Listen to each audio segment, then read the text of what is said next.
झालं ना झालं.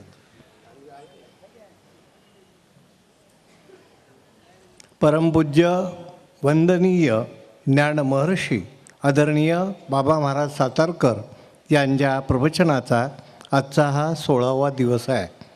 आता आपल्याला थोडे दिवस पुढे राहिलेत, त्यामुळे थोडी हुरहुरी वाटते.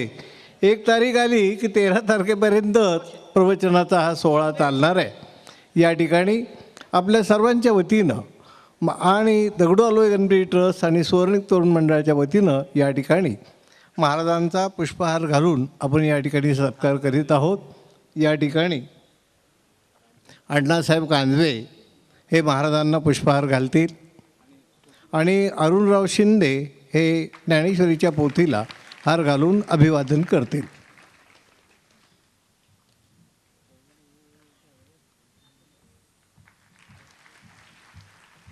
वरदे हरिविठ्ठल श्री ज्ञानदेव तुकाराम ज्ञानेश्वर महाराज की जय.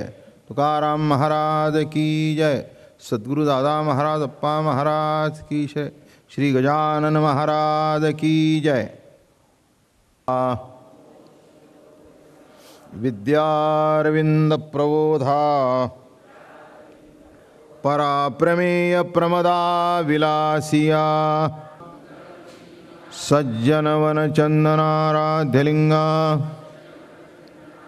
नमो चतुरचित्तचकोर चंद्रा नमो सुभाव भजन भाजना भवेद बकुंभ भंजना विश्वोत भव भुवना श्री गुरुराया तुमचानुग्रह गणेशु जय दे आपुला सौरसु तै सारस्वती प्रवेशु बाळकाई आती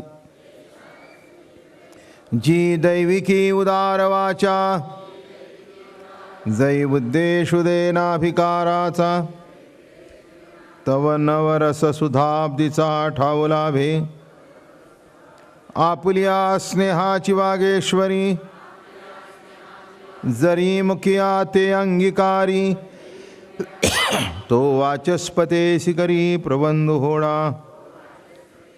आदठवादयावरी धडके ह्या पद्म कुरुमाथा पारुखे तो जीवची परितुके महेशेशी एवढे जे महिमेचे करणे ते वाचा बळे वाणुमी कवणे काय सूर्याच्या अंगा उठणे लाविजतासे केवता कल्पतरुवरी फुलवरा काय सेनी पाहुणे रुक्षर सागरा कवणे वासी कापुरा सुवासुदेव चंदना ते काय सेन चर्चावे अमृता ते किवते रंधावे गगनावरी उहवावे घडे केवी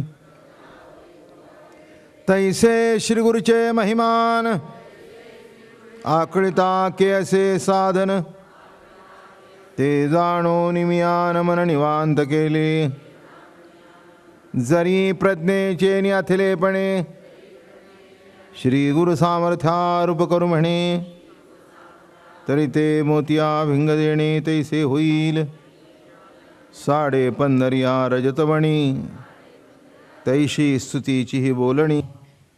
संत श्रेष्ठ ज्ञानेश्वर भगवान आणि निज ज्ञानाची आत्मज्ञानाची ब्रह्मज्ञानाची महाराष्ट्रामध्ये पाणपोई उघडली.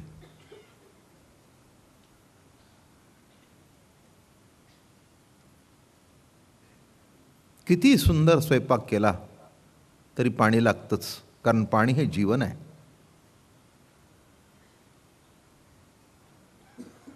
जीवनाकरता जीवन पाणी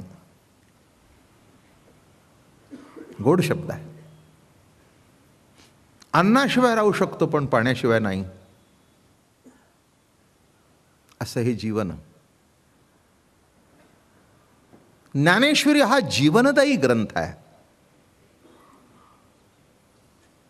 सामान्य माणसाला जीवन देणारा ग्रंथ आहे. लक्षात ठेवा की जगण्याकरता जसं पाणी लागतं तसं सुख समाधानाकरता अध्यात्मज्ञान लागतंच. देवाची भक्ती लागतेच. ते खऱ्या अर्थाने जीवन आहे. औषध जरी दिलं तरी व्हिटॅमिन द्यावंच लागतं. व्हिटॅमिन औषध नाही, पण व्हिटॅमिन शक्ती देतं. तसं संत वाङ्मय हे जीवाला व्हिटॅमिन्स आहेत. सर्व तऱ्हेची शक्ती त्यांनी प्राप्त होते. आध्यात्मिक जीवन उकलतं आणि संसाराला तोंड देण्याचं सामर्थ्य प्राप्त होतं. साधा नाही संसार. मी काय सांगायला पाहिजे का? हजारोच्या संख्येने रोज येत आहे. सगळे संसारिकच आहेत. कोणी याच्यातला संन्यासी ब्रह्मचारी नाही. आणि एकही याच्यात असा नाही की ज्यांनी संसारामध्ये चटकेन फटके खाल्ले नाहीत.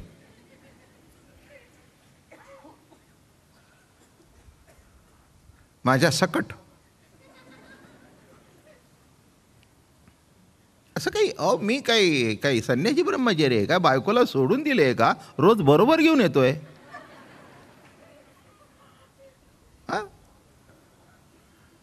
नाही काय काय काय त्यात तुम्हाला एवढं हसण्यासारखं काय झालं? बरोबर आहे ना. माझी बायको येते तरी प्रवचनाला. कोणाची येत असेल नसेल कोण तो विनोदाचा भाग सोडून द्या. महत्वाचा भाग असा आहे की संसार असा आहे, कुणाला नाही, कुणाला नाही.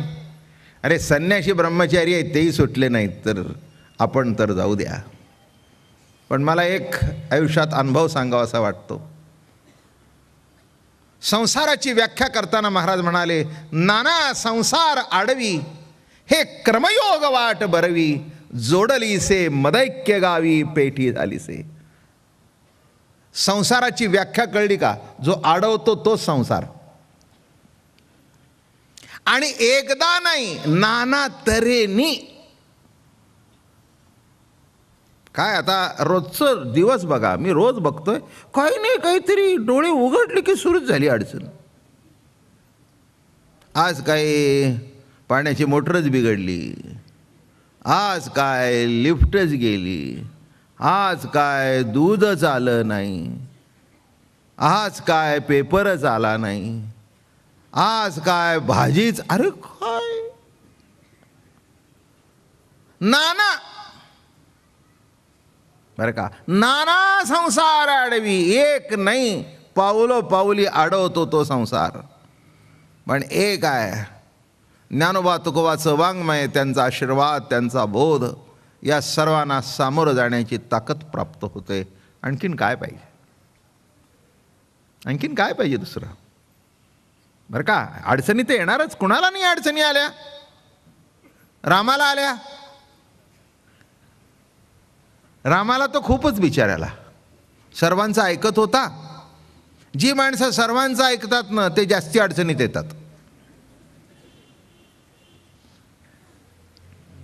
याचंही बरोबर, त्याचंही बरोबर, त्याचंही बरोबर, त्याचंही बरोबर, त्याचंही बरोबर, असं बरोबर बरोबर करता करता तोच संपून जातो.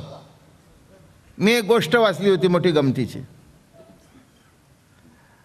फार सुंदर गोष्ट आहे. एका चित्रकाराने सुंदर चित्र काढलं, अतिशय सुंदर चित्र काढलं. इतकं सुंदर चित्र की ज्या चित्राला मर्यादा नाही, इतकं सुंदर. पण जरा सर्वांचा ऐकणारा होता. त्याने तिथे एक चव्हाट्यावर चित्र ठेवलं आणि खाली लिहिलं की प्रत्येकाला जर याच्यात काही सुधारणा वाटेल तर करा. तो एका तासाने आला, तिचे चित्रच नव्हतं, फक्त रेघोट्या होत्या. कारण कोणाला नाक लांब वाटलं त्याने आकोड केलं, पुढच्याला वाटलं हे बरोबर नाही हे केलं, मग कुणी कानच शिल्लक नाही. तो एका तासाने आला, चित्रच नव्हतं. विचित्र झालं होतं. लक्षात घ्या, जीवनामध्ये जो सतत अडवतो तो संसार, पावलोपावली अडचणीच. सज्जन असू दे, दुर्जन असू दे, चांगला असू दे, वाईट असू दे, जो म्हणेल मला अडचण नाही तो जिवंतच नाही.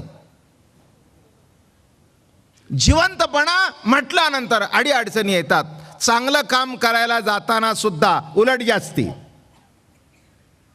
वाईट काम करायला अडचण नाही. उदाहरण सांगू का? एखाद्याला गोळी झाडायची असेल तर लंबून झाडता येते, पण त्याला वाचवायचं असेल तर त्याच्याकडे जाऊन त्याचा गळा दाबून सतरा धरून त्याला बाजूला पाडून, म्हणजे किती खटपट, फाट मेलं. पण त्याला वाचवायचं म्हटलं, लांबून तिथून धावत आला, त्याच्या आड पडला. लक्षात ठेवा, वाईट काम सहज करता येतं, पण चांगलं करण्याकरता जीवाची बाजी लावावी लागते. ज्ञानेश्वर महाराजांनी जीवाची बाजी लावली आणि ज्ञानेश्वरी प्रगट झाली, सर्व विरोध सहन करून. आणि त्याच्यातला गणपती आज 16 दिवस चालू आहे. फक्त 2 ओव्या सांगितल्या. हळूहळू जाऊ द्या, काय आपल्याला तरी कुठे घाई आहे. मला काही संपवायची घाई नसते. हे एवढं संपवायचं आहे, हे एवढं करायचं आहे नाही आहे. मला एकच कळतं, आनंद लुटावा. हा 1 महिना आपण गणपती बाप्पाच्या सहवासात ज्ञानोबारायाच्या आधाराने कटावर कर ठेवलेली विठ्ठल मूर्ती आपल्या पाठीशी उभी आहे. या सर्वांच्या आधाराने 1 तास का होईना रोजचा आनंद भोगून जावा. ती विद्वत्ता, ज्ञान ते अजून मलाच कळलं नाही तर तुम्हाला काय सांगू. पण इथे गणपती मांडताना असा मांडला त्यांनी सुंदर गणपती. काल आपल्या पुरुषार्थ चालले होते की हे वेद वाङ्मयाचा अभ्यास केल्यानंतर ही वेद मूर्ती आहे. काल 2 मुद्दे मांडले, पौरुषीय का पौरुषीय. लक्षात ठेवा, काल काय सांगितलं, वेद पौरुषीय आहेत का वेद अपौरुषीय आहेत. 2 मत आहेत, 2 प्रवाह आहेत आपल्या वाङ्मयामध्ये, शास्त्रामध्येच. काही पौरुषीय म्हणतात, काही अपौरुषीय म्हणतात. पौरुषीय का म्हणतात तर प्रत्येक वेदाच्या रुचीच्या खाली ज्या ज्या ऋषीने ती रुची केली आहे त्याचं नाव आहे. अपौरुषीय का म्हणतात तर त्याचा अर्थ असा आहे की ते ऋषी म्हणाले आम्ही केलं नाही, आम्हाला स्फुरलं, आणि स्फुरलं म्हणून अपौरुषीय. मी केलं तर कर्तृत्व माझ्याकडे आहे, पण स्फुरलं तर तिथे माझं अस्तित्व संपलेलं असतं आणि परमात्मा तिथे उरलेला असतो, म्हणून अपौरुषीय. मग आपल्याला पुढे जाऊन सांगितलं, पण ह्या 4 वेदाचा अधिकार सर्वसामान्य माणसाला नाही. 750 वर्षापूर्वी मराठी भाषेमध्ये वेद निर्माण झाला आणि त्याचं नाव ज्ञानेश्वरी. ज्ञानेश्वर महाराज सुद्धा असं म्हणत नाहीत मी लिहिलं, मला माझ्या गुरुनी सुचवलं, माझ्या देवाने मला सुचवलं, मला स्फुरलं. म्हणून ज्ञानेश्वरी सुद्धा मराठी भाषेतला सर्वांना अधिकार असलेला वेद आहे आणि म्हणून तो सर्वमान्य आहे. मूळ वेदाची प्रवचनं इथे बायकांनी ऐकायला अधिकार नव्हता, येऊच शकल्या नसत्या बायका, बरं का. ब्राह्मण, क्षत्रिय, वैश्य एवढ्यानाच अधिकार होता. स्त्री, शूद्र, अंत्यजन नाही, इतका समाजही जमला नसता. मी मागे एक विधान केलं होतं बघा. क्रांती काय केली माहिती आहे का तुम्हाला? देवळातली प्रवचनं चंद्रभागेच्या वाळवंटात आणली, हीच क्रांती. हा वेद कसा आहे कळलं का तुम्हाला? देवळातली प्रवचन शब्दाचा अर्थ काय? एक काळ असा होता की देवळात कुणी जायचं आणि कुणी जायचं नाही. मग जेवढे देवळात जात होते तेवढेच ऐकत होते. देवळातच जाणार नाही तर ऐकणार कुठून? मग आमचे संत मोठे उपशार ते म्हणले आपण असं करू, देवळातलं कीर्तन चंद्रभागेच्या वाळवंटात आणू. आता वाळवंटात चाललेलं कीर्तन, पटांगणात चाललेलं कीर्तन कोणी ऐकावं? कोणी ऐकू नाही. या सर्वांनी या, हीच केलेली क्रांती आहे. म्हणून आजचं माझं प्रवचन गणेश क्रीडाला चालू आहे. गणेश क्रीडाला प्रवचन नाही तर येतोच कोण, तर एवढी जागेची गरज काय. लहानसं देऊळ, त्याच्यामध्ये 5-25 माणसं, निम्म्यानं ऐकायलाच येत नाही अशी.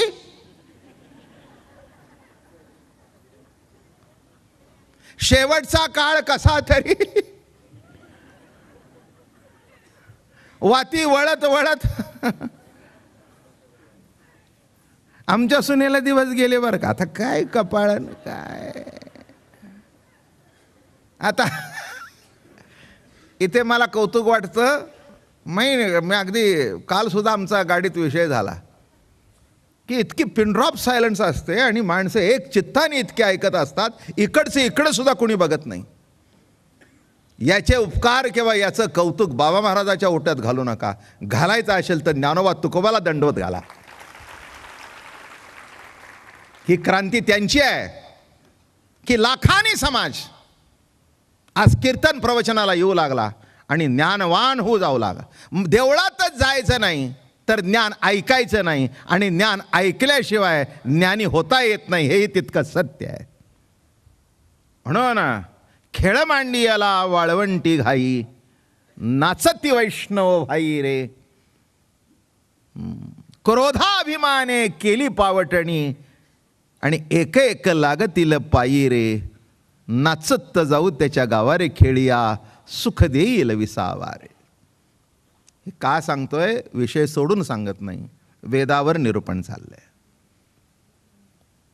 मग त्या वेदाची फलश्रुती काल मी सांगितली. हे एवढं करून काय तर पुरुषार्थ, धर्म, अर्थ, काम, मोक्ष. पुन्हा रिपीट करत नाही. धर्माच्या आधाराने अर्थ, धर्माच्या आधाराने काम, मोक्ष प्राप्त होतो. बरं का, ही एक लिंक लक्षात ठेवा. म्हणजे कोणतंही कार्य करत असताना मर्यादा ही असायलाच पाहिजे. वेदाने ती मर्यादा घालून दिली. एखादा दृष्टांत देतो आणि पुढे चालतो. आज पुण्यातल्या नामांकित पेढीमध्ये गेला तुम्ही, हिऱ्याचे हार होते 1,00,000-2 लाखाचे, सोन्याचे होते, चांदी, सुंदर सुंदर हार होते. बरं का, मोठ्याची बाई गेली, या या या या या बाई या. काय अहो तो हार बघू. अहो बघू की, अहो आपलंच दुकान आहे. अहो नुसतं बघता काय बाई, घालून बघा. मग लगेच घातलं बितलं, आरसा दाखवला, बरं येते.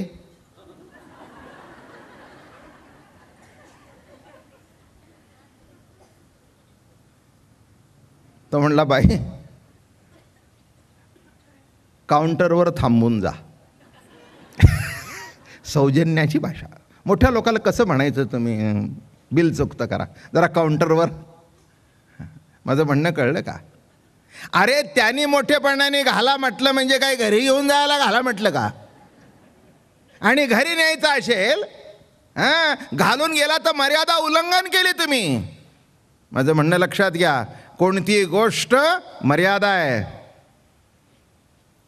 दुकानात गेल्यानंतर तो साडी अंगावर टाकतो किंवा सफारीचा सूट, काय साहेब चांगला दिसतोय, बरं चांगला इथं ती घेऊन जातो, अरे वा. लक्षात ठेवा, बोलण्याला मर्यादा आहे.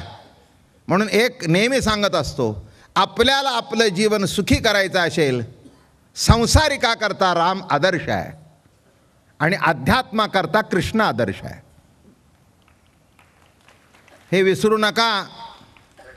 संसारिक माणसांनी कृष्णाकडे बघू नये. गोंधळ झाल्याशिवाय राहणार. म्हणून आमच्या मंत्रात दोन्ही आहेत, राम कृष्ण आणि हरी. राम मर्यादा पुरुषोत्तम. म्हणजे मर्यादा पाहिजे ना. मर्यादा म्हणजे काय, अर्थ असावा पण भ्रष्टाचारातून नसावा, धर्माला धरून असावा. कामाचा उपभोग घ्यावा पण वाम मार्गाने नाही. जिच्याशी देवाब्राह्मणाच्या साक्षीने लग्न केलंय तिच्याशी. धर्माला धरून अर्थ, धर्माला धरून काम. आणि हे दोन धर्म अधिष्ठित असल्यानंतर मोक्षाचा प्रश्न येत नाही. म्हणून आपल्या संसारिकांच्या समोर राम आदर्श असावा. पण एक आहे, अध्यात्म कळायचं असेल तर ते शेवटी कृष्णाकडे गेल्याशिवाय कळत नाही, हेही तितकंच सत्य आहे. मला तुम्ही सांगा, सगळी जाणती मंडळी आहेत पुण्यातली, रामाने एक तरी प्रवचन केलंय का? रामाने प्रवचन ऐकली आणि ज्याने कुणाचं ऐकलं नाही आणि सर्वांना ऐकायला लावलं तो कृष्ण आहे का नाही? आहे का? तुम्ही कधी मला सांगा की वर रामाने योग वासिष्ठ ऐकला, सांगितला, वडिलाचं ऐकलं, कौसल्याचं ऐकलं, कैकईचं ऐकलं, धोब्याचं, याने कुणाचं ऐकलं ते तरी सांगा मला. एकाचंही ऐकलं नाही. पण एक वैशिष्ट्य आहे, सर्वांना ऐकायला लावलं. आणि मला एक कृष्ण अवतारातलं वैशिष्ट्य वाटतं, जरा थोडा तरी कृष्णाचा उल्लेख करावा ना. अगदीच त्याला न डावटा पुढे कसं जायचं? अहो 2 वर्ष सांगितलंय ना, अजून 1 वर्षाचा राहिलाय, तर पुढच्या वर्षी सांगू ना, काय त्याच्यात काय. पण यंदा या आमच्या सगळ्या मंडळींची इच्छा होती गणपती, पण गणपती मस्त चालू आहे तुफानमध्ये, म्हणजे त्याच्याबद्दलही काही प्रश्न नाही आहे. ज्ञानेश्वर महाराजांचं वाङ्मयच असं आहे की ज्या ज्या अंगाने बघावं ते ते साधे या विठ्ठला. कोणचंही वर्णन बघा मोठं कौतुकाचं आहे. मग आता मला सांगा, इथे काय आहे? अर्थ धर्माला धरून, काम धर्माला अनुकूल असेल तसा मोक्ष येतो. जास्ती आता वाढवत नाही. पुढे म्हणाले महाराज, सुवेश, ती मूर्ती कशी आहे? सुवेश, सुंदर वेश. याच्याबद्दल बोललोय मी. माणसाचा वेश कसा असावा? सुंदर असावा. सकाळी आपण एखादा आपला जवळचा मित्र आला किंवा कोणी आलं आणि बाथरूममध्ये असल्यानंतर, अरे आलो रे, नॉट प्रेझेंटेबल. काय? बसून ठेव, नॉट प्रेझेंटेबल. मग प्रेझेंटेबल काय? लगेच कपडे पडे घातले, जरा भांग बिंग पाडला, अरे यायचं ना, अरे काय म्हणला की यायचं म्हणजे काय, नुसतं गंजी फ्रॉक होतं बरं दिसतं काय म्हणले. I was not presentable. लक्षात ठेवा, माणसांनी एकमेकापुढे जाताना सुद्धा प्रेझेंटेबल असावं. आणि प्रेझेंटेबल असलं म्हणजे प्लेझेंट असतं बरं का. प्रेझेंटेबल असेल आणि प्लेझेंट दोन्ही कॉम्बिनेशन आहे. कसं असावं? सुवेश, सुंदर वेश. माणसाला बघून आनंद वाटावा, हे आवश्यक आहे. तसं देवाला सजवतात, ही कल्पनाच त्याच्यातली आहे की त्या देवाला बघितल्यानंतर माणसांना कसं वाटावं, अहो काय मूर्ती सजवली आहे, काय सुंदर, काय सुंदर, काय सुंदर. जरा पुढे सरू. वर्ण वपू निर्दोष, स्वर आणि व्यंजन मिळून वर्ण. कसा आहे? स्वर आहे, व्यंजन आहे. निर्दोष वर्ण वपू, दोषरहित अक्षर. काय आहे? ह्या वेदाची अक्षरं कशी आहेत? दोषरहित. दोषरहित असल्या कारणाने त्याच्यामध्ये बदल करता येत नाही. आता काय दृष्टांत देऊ तुम्हाला? बरं चला देतो, जे सुचला आहे त्यावेळेला ते सांगतो. हा माणूस पापी आहे, हा माणूस पातकी आहे. दोन्ही एकच सांगितलं रे मी. पण इथे जर पापी असेल तर पापी शब्द वापरायचा, त्याच्यात पातकी शब्द त्या अर्थाचा सुद्धा घालायचा नाही. माझं बोलणं कळलं का? मूळच्या वाङ्मयामध्ये काहीही फरक करायचा. पापी पापीच, पातकी पातकीच. काय बघा, लिखाणामध्ये सुद्धा आपल्याला चांगलं येतं ना. त्याचं नाक वाकडं आहे, त्याचं नाक सरळ नाही. पण सुधारणा करायची. जसं एखाद्या मोठ्या साहेबांनी आपल्याला लेटर डिक्टेट केल्यानंतर त्याच्यामध्ये पुन्हा सुधारणा करायची नसते. कारण का? मुख्य ऑथॉरिटीने ते दिलेलं आहे, पुन्हा सुधारणा करायची काही कारण नाही. तसं वेद वाङ्मयामध्ये निर्दोष वर्ण वपू. ते निर्दोष आहेत. तुम्हाला मला त्याच्यामध्ये काहीही फरक करायची आवश्यकता. म्हणून गंमत सांगतो, हे वेद आहे तसे का टिकले, तर ते कंठस्थ केले लोकांनी. म्हणजे वडिलांनी आपल्या मुलाकडून पाठ करून घेतलं समोर बसून. त्यामुळे चुका होण्याची काही गरज.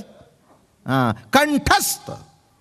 अनुस्वार म्हणजे कसा उच्चार करायला पाहिजे, आमका कसा दीर्घ उच्चार कसा, ऱ्हस्व उच्चार कसा, बरं का, हे उच्चार करून घेतले. त्यामुळे आहे तसे राहिले. आता ज्ञानेश्वरीचं काय झालं, 750 वर्षापूर्वी लिहिली गेली, पण त्या ज्ञानेश्वरीमध्ये माणसांनी कॉपी करून घेण्यामध्ये उलटसुलट घडलं.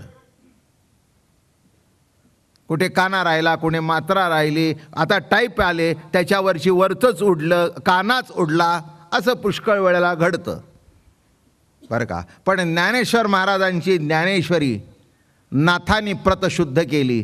त्यांना दृष्टांत झाला की माझ्या गळ्याला मुळी लागली आहे आणि ती प्रत शुद्ध कर. डिटेलमध्ये सांगत नाही, बरं का. हे आपल्याला माहिती आहे, सगळ्या महाराष्ट्राला माहिती आहे, का नसेल तर थोडक्यात सांगतो. नाथांचा अवतार जवळजवळ 400 काय त्या दरम्यानी साधारण.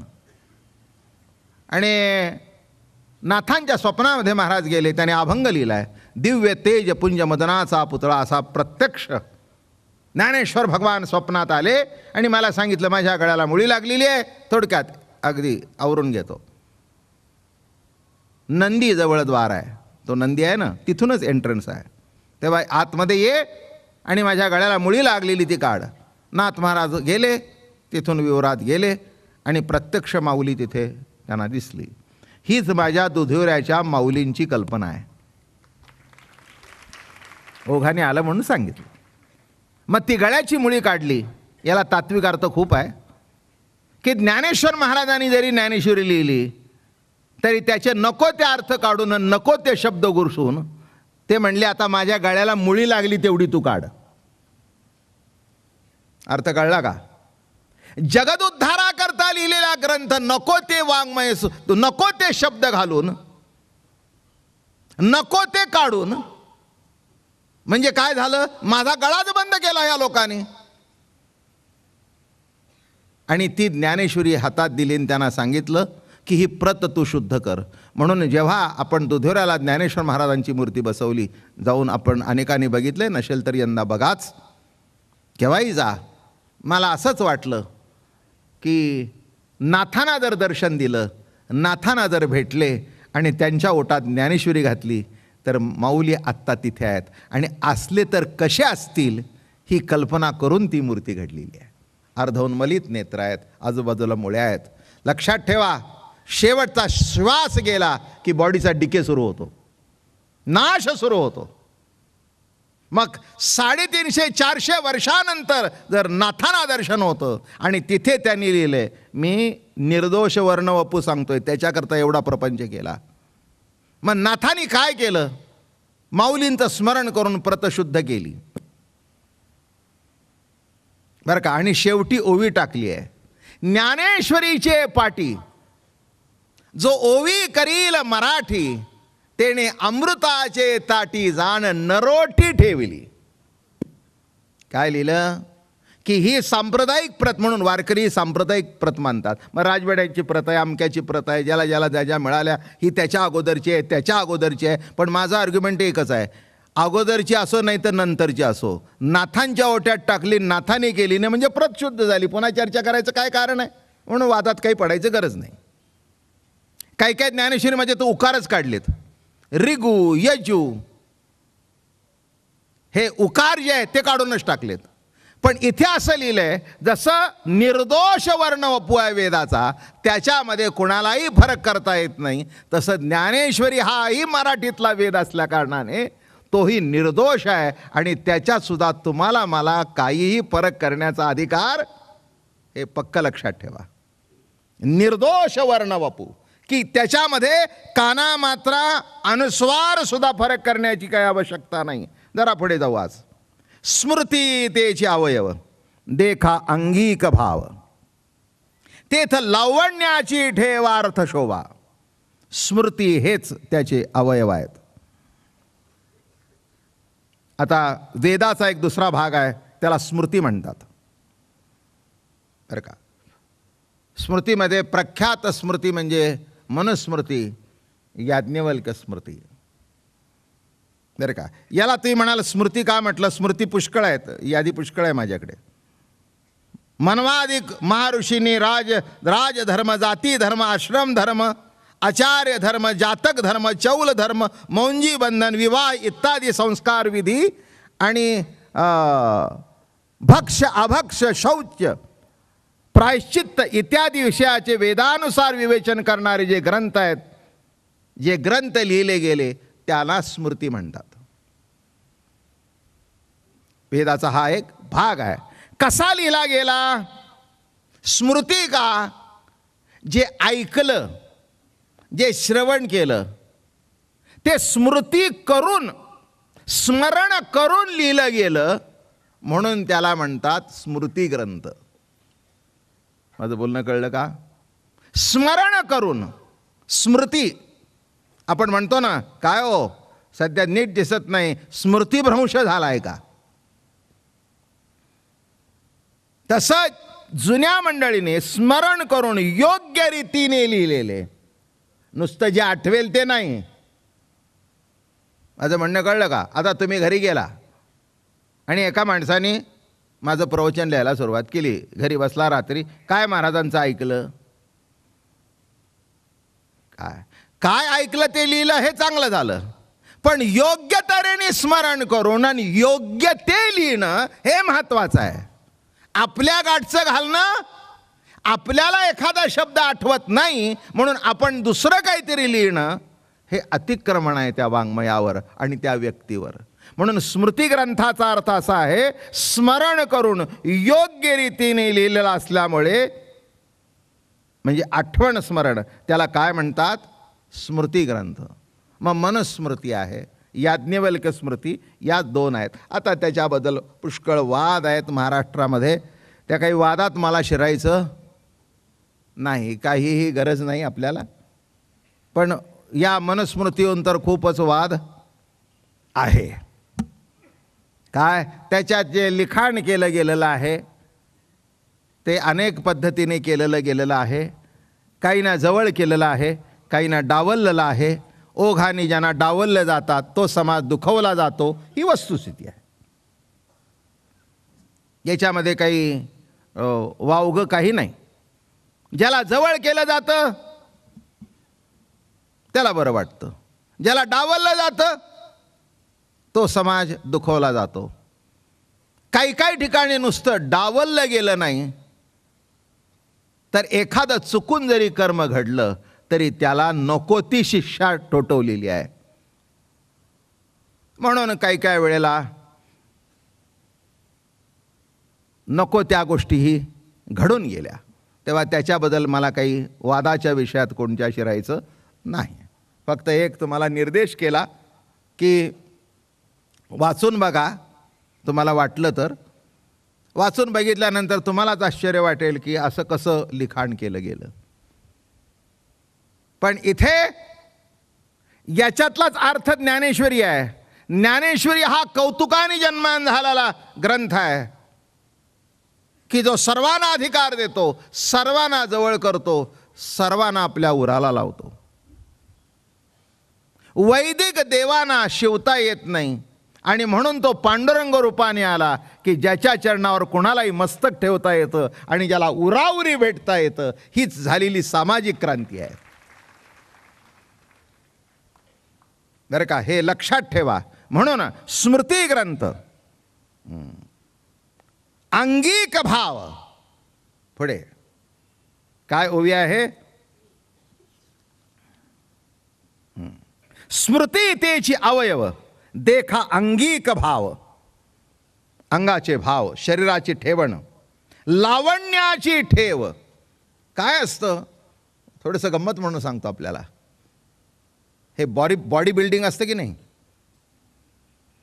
उगीच आपलं काहीतरी ते पोट सुटलेलं आहे, ते अमकं झालेलं आहे, ते अमकं झालेलं आहे, असं काही ते बरं दिसत नाही. मग ते जाहिरात असते ना टी व्हीला, ते बेल्ट वापरला, ठक ठक ठक ठक केलं की एकदम हे आतमध्ये जातं, हे असं पुढे येतं. आणि मग अगदी ते जुन्या पद्धतीचं ते घड्याळ असा शेप बॉडीला येतो. मग तो पुरुषसुद्धा असा लगेच असं दाखवलेलं ते, आणि लगेच तो बेल्ट लावला की एकदम आतमध्ये गेलं, दिसतं बरं बरं का, बरं दिसतं ते. एकदम सोटलेला पोट काय दिसण्यापेक्षा तिथे असं मसल्स दिसतात. लक्षात आलं का? अंगसुद्धा दिसायला अंगिक भाव, अंगिक भाव. अहो म्हणून तर आपल्याकडे ते सगळं निघालं ना, mister universe, miss universe, miss India, अमकी इंडिया. पोरांना कळलं हे, काही नाही कळलं तरी तेवढं नीट कळतंय सध्या सगळ्याला, कारण प्रत्येक पोरीला मिस इंडिया व्हायचं आहे. आता काय करता, काय कशाचं महत्व आहे? अवयवच, अंगिक भाव, शरीरच. तसा हा गणपतीचं शरीर कसं आहे? डौलदार आहे, सुंदर आहे. हे बघा, एक भाग सांगतो. सुटलेलं पोट निराळं आणि दोंदील निराळं. काय दोंदील म्हणजे कळलं का? कसं तिथल्या तिथे काही काय दोंदील म्हणजे काही काही माणसं जी पट्टा लावतात ना पॅन्ट घसरू नये म्हणून, त्याला ते जी होल्स असतात ना ती पुरतच नाही. ती एवढं गेलं तरी ते कुठच्या कुठे जात. असं ते इतकं आतमध्ये गेलेलं आणि ते पट्टा लावतं. मी म्हटलं पट्टा का? म्हणले टिकणारच नाही. बरं अहो म्हटलं पट्ट्याचं पुरलं का? नाही म्हणलं आमच्या बायकोला सांगितलं निराळं करून दे, करून दिलं. आता हे काय तिथे काय बरं दिसतं का? बरं एवढं पुढे आलेलंही बरं दिसत नाही. माणसाचं पोट किती पुढे असावं? आपले उभं राहिल्यानंतर आपलेच आपल्याला अर्धे पाय तरी दिसले पाहिजेत. मी तुम्हाला आता या सगळ्या गोष्टी सुडौल सांगायचं आहे ना, नाही का? सुडौल म्हटल्यानंतर शरीराची रचना कशी असायला पाहिजे, काय असायला पाहिजे. उगीच सुटलेलं म्हणजे ते बरोबर नाही. बरं एकदम खपाटीत गेलेलं तेही बरोबर नाही. पण माणसानं दिसावं की याला पोट आहे. म्हणजे सुटलेलं नाही पण दोंदील. बरं का? एकदम दिसायला कसं, असायला कसं. हां, एक लक्षात ठेवा, याचंच ठेवण म्हटली आहे शरीराची. तसं या गणपती बाप्पाची ठेवण कशी आहे? सुडौल आहे, सुंदर आहे, सुंदर आहे. आणि पोट नीट असावंच लागतं हो. देव नाही आपलं पोटात घालणार तर कोण घालणार? आता तो श्रीमंत दगडूशेठ हलवाई गणपती मोठा आहे, किती जणांचं किती पोटात घालतो, नाही का? अहो देवाचं पोट तसंच असावं लागतं, दोंदील. पोटात घातल्याशिवाय, एक लक्षात ठेवा, पोटात घालते ती आई, पोटात घालतो तो बाप, पोटात घालते ते संत, आणि पोटात घालतो तो देव. बस एवढा त्याच्यातला साधा सरळ अर्थ आहे. अर्थ आहे इतके गुणदोष पोटात घालून तुम्हाला मला रक्षण करायचंय म्हणून अवयव कशा आहेत म्हणाले? देखा अंगिक भाव. हो, अतिशय सुंदर. सौंदर्याची खाण साठा कसं दिसायला पाहिजे? सुंदर. अर्थ शोभा, स्मृतीच्या अर्थातील प्रगल्भता, तीच या स्मृतिरूपी अवयवातील शोभा आहे. महत्वाचा भाग असा आहे की शब्द कशाने उठून दिसतात. आता मी बोलतो, काही वेळेला तुम्ही टाळ्या वाजवता. टाळ्या त्या शब्दाला वाजवता का त्या शब्दातून प्रगट होणारी अर्थाची जी शोभा आहे त्या अर्थाच्या शोभेला टाळी वाजवली जाते. म्हणून नुसता शब्द असून उपयोग नाही, तर त्या शब्दाला अर्थ असा शोभून दिसला पाहिजे, उच्चारल्याबरोबर आनंद वाटला पाहिजे. संत श्रेष्ठ ज्ञानेश्वर महाराज, ठीक आहे, आता गंमत बघा, कैवल्याचा पुतळा, साधकाचा मायबाप, चिंतकाचा चिंतामणी, ज्ञानियांचा राजा, योग्यांची माऊली. बघा आता कसं प्रगट झालं. प्रत्येक शब्दातून एक एक शोभा प्रगट झाली. तसं ओंकार उच्चारल्याबरोबर त्या गणपतीच्या सबंध शरीराची एक शोभा प्रगट झाली. शोभा कसा गणपती आहे? ओंकार रूप गणपती आहे. शब्द ब्रह्म आहे. लक्षात ठेवा, शब्द ब्रह्म म्हटल्याबरोबर त्या ब्रह्म शब्दातून एक वैशिष्ट्यपूर्ण शोभा प्रगट झाली. ब्रह्म झाला माणूस चकित. लक्षात ठेवा, त्याच्यातल्या अर्थाने त्या शब्दाला शोभा येते. सजवलेली प्लेट चांगली दिसत नाही. दिसायला चांगली असली आणि तोंडात घातल्यानंतर बिघडली नाही. रुचीने चांगली आहे, दिसायला चांगली असली तरी, नाही का? काही वेळेला अगदी हॉटेलमध्ये आपण जातो. आता काय हॉटेल प्रख्यातच असतं, त्यामुळे त्या सजवलेल्या गोष्टी त्यांना तेच जास्ती शिकवलेलं असतं की डेकोरेशन कसं करावं. मग एखादी अगदी काकड्या ठेवताना सुद्धा 4 पानं असे इकडे ठेवून बिवून मग ती काकडी मांडून अमकं तमकं व्यवस्थित ठेव. पण तुम्हाला माहिती आहे का, त्या सकाळी 6 वाजता कापून ठेवलेल्या बशा असतात, त्या रात्री 10 वाजेपर्यंत त्यातलीच एक प्लेट येते. किती डास बसतात आणि किती काय होतात, म्हणून रोगराई होते. कळलं का तुम्हाला? दिसायला चांगलं दिसतं नाही असं काही. हां, जेवण चांगलं दिसायला दिसतंय, तोंडात घातलं म्हणलं काहीतरीच लागतंय रे, काहीतरीच लागतंय रे. हां, लक्षात ठेवा, शब्दाचं जरी कौतुक असलं तरी त्या शब्दातला जो दडलेला अर्थ आहे तो जर प्रगट झाला तर त्याची शोभा अलौकिक असते. अलौकिक असते हे विसरू नका कधी. म्हणून शब्द ज्ञानेश्वर महाराजांनी जे वापरले ते इतके सुंदर. पुढा स्नेह पाजरे, बघा शब्दाचंच कौतुक सांगतो. पुढा स्नेह पाजरे, मागा चालती अक्षरे, शब्द पाठी अवतरे कृपाधी. जो आपण शब्द उच्चारतो की नाही, त्या शब्दातला जो अर्थ असतो त्याच्यातून त्याला मजा येते. पोर जवळ आलं, आईने पाठीवर थाप टाकली, गालगुच्चा घेतला, लबाडा. आता लबाडा म्हणणं म्हणजे चांगलं आहे का? लबाड कुठला? सकाळपासून गेला, आलास का जवळ माझ्या? लबाड. पण त्या लबाड म्हणण्यामधली जी अर्थशोभा आहे, त्या लबाड म्हणण्यामध्ये माझा बाबा माझा जीवीचा जीवलग आहे.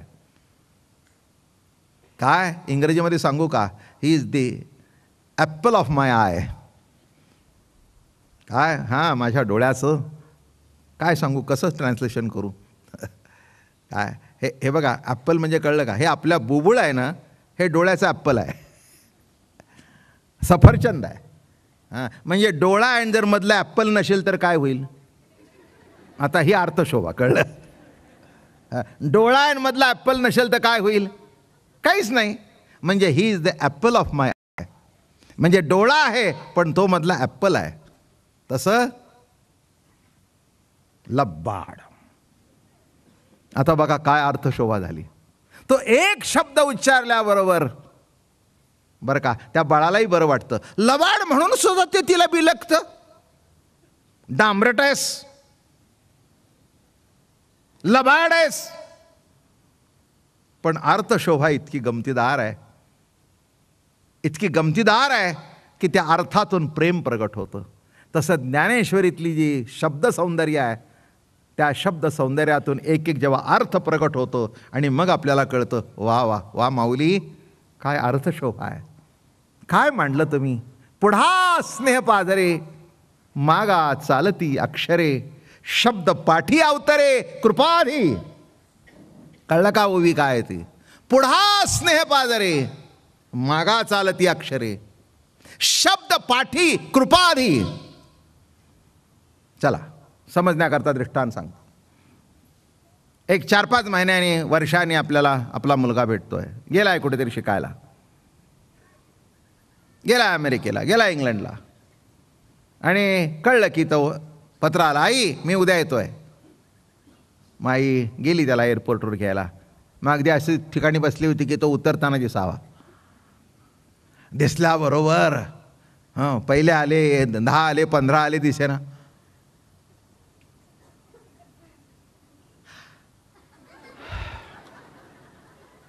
बघा काय गंमत आहे. काय एकदम एकदम ट्रान्सफर आला की नाही कुणा, एकदम आनंद. आणि मग तुम्हाला सांगू, ती तिथूनच त्या बाळाला बघते, तिथूनच मिठी मारते, तिथूनच गालाची पुढा स्नेह पाजरे. आणि मग तर सगळं करून आल्याबरोबर तिथे भेटली, गळ्यात मिठी मारली. आणि गंमत सांगू का, स्नेहाने ती अगोदरच मिळालेली होती, पण जवळ आल्यावर गळ्यात पडला, एकही शब्द बोलता येईना. डोळ्याला धार लागली होती. सुकलास रे बाबा. काहीच बोलता आलं नाही, फक्त एवढंच विचारलं, बरा आहेस ना. पुढा स्नेह पाजरे. बरा आहेस ना. मागा चालती अक्षरे. शब्द पाठी, कृपा आधी. समोरून बघितलं, माझं बाळ सुखी राहावं, माझं बाळ आयुष्यवंत व्हावं. बाळा, अरे आमच्या लहानपणी आम्ही गाडीसुद्धा बघितली नाही, आज तुला विमानातून उतरताना पाहून धन्य झाले रे मी. बाळ माझा मोठा व्हावा. कृपाधी. लक्षात घ्या ओवीचा अर्थ. पुढा स्नेह पाजरे. आता या सगळ्या ओवीला काय अर्थ झाला प्राप्त, सांगा पाहू मला. आता दृष्टांत सांगितला, बघितल्यावर काय अर्थ प्राप्त झाला. अरे तिथे शब्द नाही, फक्त कृपा कृपा कृपा कृपा कृपा कृपा. गाडीतून शेजारी बसला होता, मुलाने आईला मिठी मारली, तिच्या डोळ्याला धार लागली होती. अगं आई बोलत का नाहीस. ते म्हणले, बाबा असा एकही दिवस गेला नाही की मी तुझ्याशी बोलले नाही. रात्री उशीवर डोकं ठेवताना मला तुझी आठवण होत होती, मी बोलत होते तुझ्याशी. जेवलास का, झोपलास का, बरा आहेस ना. अरे मी रोज बोलते. काहीतरी काहीतरी बोलतेस. ते म्हणले, हे बघ मला वेडी ठरवतो, पण तुला जेव्हा मुलगा होईल तेव्हा तुला कळेल.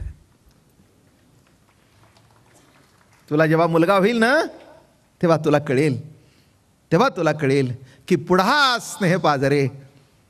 आणि त्याला मुलगा झाला, पण ती आई त्यावेळेला नव्हती. मुलगा झाला आणि असंच पहिल्या दिवशी मुलगा शाळेत गेला आणि हा आणायला गेला त्या मुलाला. बराच वेळ झाला तरी मुलगा दिसेना. आणि लांबून दिसल्याबरोबर इतका खुशी झाला, त्याला आठवलं की माझी आई माझ्याकडे असंच बघत होती आणि ती म्हणाली, आत्ता कळणार नाही, तुला मुलगा झाल्यावर कळेल. माझं म्हणणं कळलं का. तसं ज्ञानेश्वरी तशी कळायची नाही. नुसते साहित्यिक होऊ नका, ज्ञानोबारायच्या पोटी या. साहित्यिक असाल तर अर्थ कळेल, पण त्या अर्थाचं कौतुक कळायचं असेल तर मरोन या जावे, बा माझ्याच्या पोटा यावे, ऐसे करिगा माझ्या भावा, सखया माझ्या ज्ञानदेवा. काय शब्द वापरलाय, अर्थ शोभा. प्रत्येक शब्दामध्ये तो अर्थ काय आहे हे जर कळलं तर त्याची शोभा अलौकिक होते. म्हणून थोडंसं भाग सांगतो की मग याच्यातून काय काय निर्माण झालं. एक मिनिट.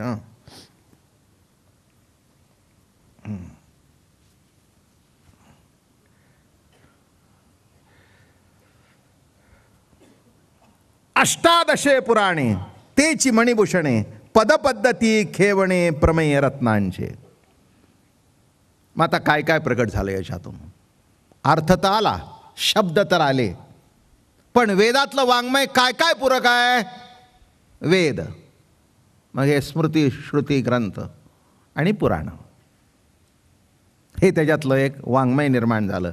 त्याही गणपतीचं महाराज तसंच, अष्टदश पुराणे तीची मणिभूषणे. 18 पुराणे हीच गणेशाच्या अंगावरील रत्नखचित अलंकार. पुराण सुंदर सुंदर रत्न. एक लक्षात ठेवा, पुराणाच्या माध्यमातून सामान्य माणसाला परमात्म्याचं जीवनचरित्र कळतं. वेदांत कुणाला कळतो?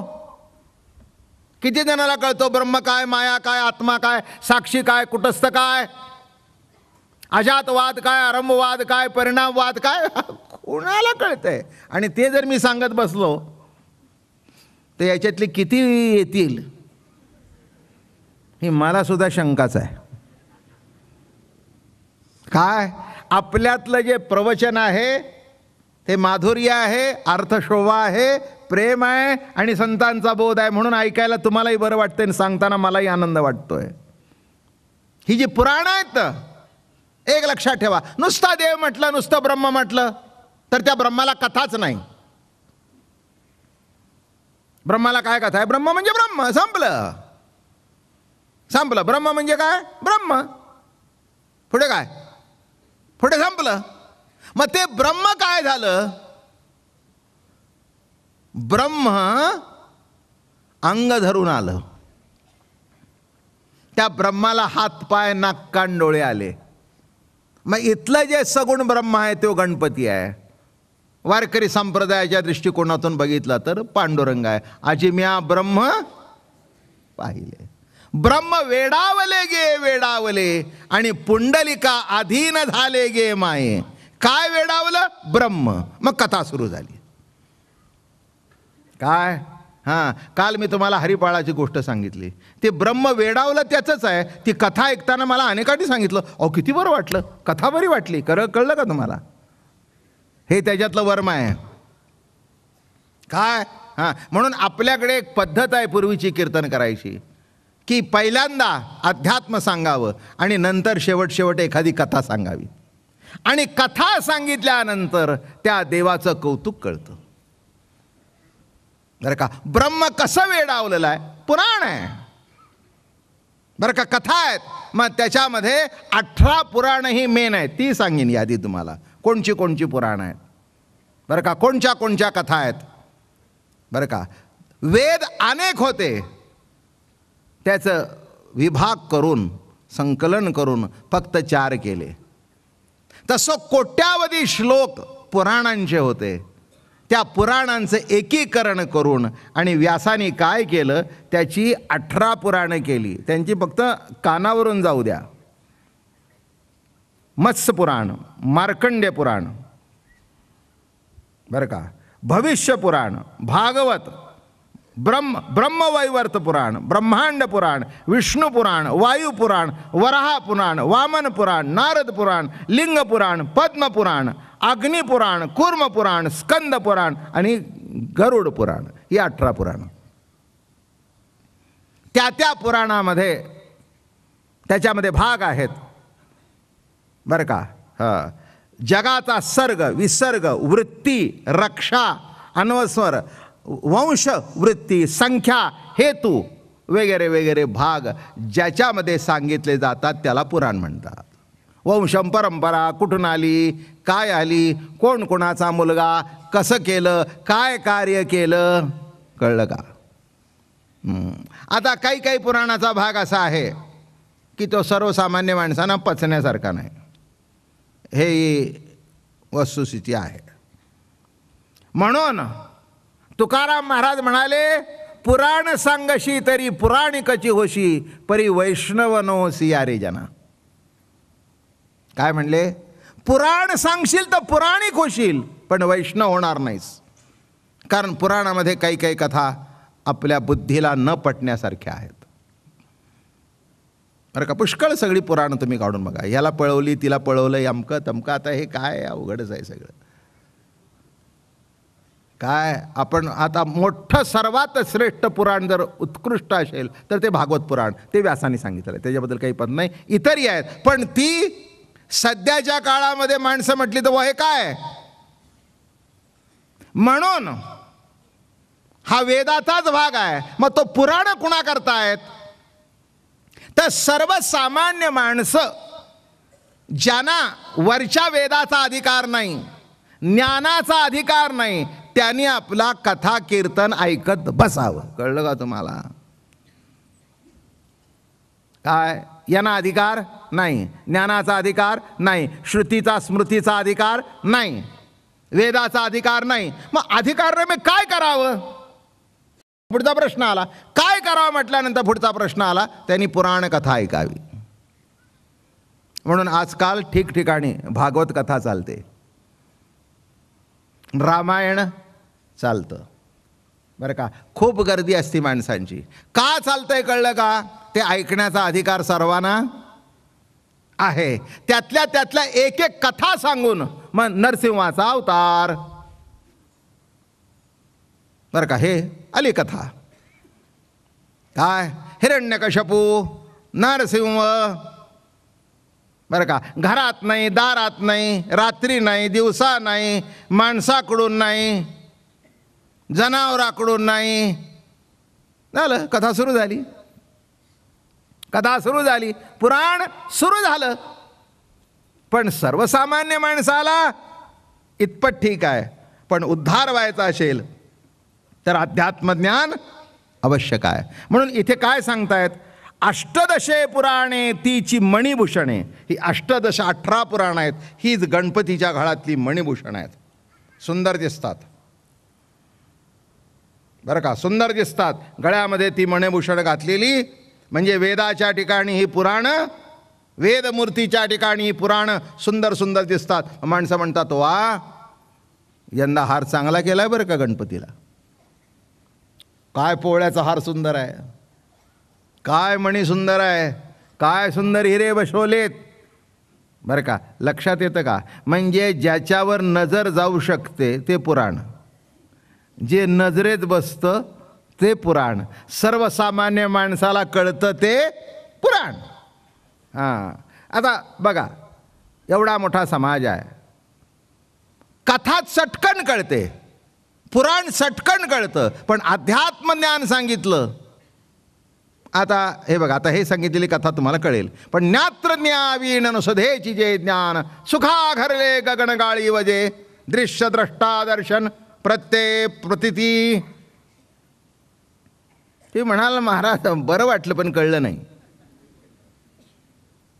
काय दृश्य काय, द्रष्टा काय, दर्शन काय, ज्ञेय काय, ज्ञान काय, ज्ञाता काय. झाली भाषा बदलली. ज्ञाता ज्ञेय ज्ञान सर्व माणसाला कुठे कळतं? ज्ञात्रज्ञा विहीण, ज्ञात्रज्ञा विहीण नुसधेची जे ज्ञान. काय कळलं? हे असं अवघड आहे. मग ते समजून सांगितल्यावर कळतं की ज्ञात्र ज्ञेय विहीण असं जे नुसतं ज्ञान आहे ते माझं रूप आहे. आता विवरण करत नाही, फक्त बोलण्यापुरतं सांगितलं. मग अष्टदशे पुराणे तीची मणिभूषणे, पदपद्धती खेवणे प्रमेय रत्नांचे. इथे महाराजांनी फार सुंदर लिहिलेलं आहे. कसं आहे म्हणाले बघा, 18 पुराण हीच रत्नकतभूषणे, त्यातील पदयोजना हा त्यांचा घाट असून गर्भित अर्थ हीच त्याची कोंदणं होत. पदपद्धती खेवणे, सुंदर रचना, सुंदर पदरचना, सुंदर पदरचना. काय असतं? जरी रचना असली तरी ती पदरचना सुंदर असल्याशिवाय, आपण म्हणतो ना एखाद्या अंगठीमध्ये एक पाचू बसवला, एक हिरा बसवला, म्हणतो फारच सेटिंग फारच सुंदर आहे, वंडरफुल. काय बसवलं आहे? तसे इथे काय सांगतायत? हां, ते पदपद्धती खेवणे, खेवणे कोंदणा बसवलेलं रत्न. कसं आहे? कशाचं काय रत्न बसवलंय? तर प्रमेय रत्न. उद्या सांगेन. पुंडली गवर्देव ज्ञानदेव तुकाराम विठ्ठला विठ्ठला विठ्ठला विठ्ठला विठ्ठला विठ्ठला विठ्ठला विठ्ठला विठ्ठला. पुंडलिका वरदे हरिविठ्ठल श्री ज्ञानदेव तुकाराम.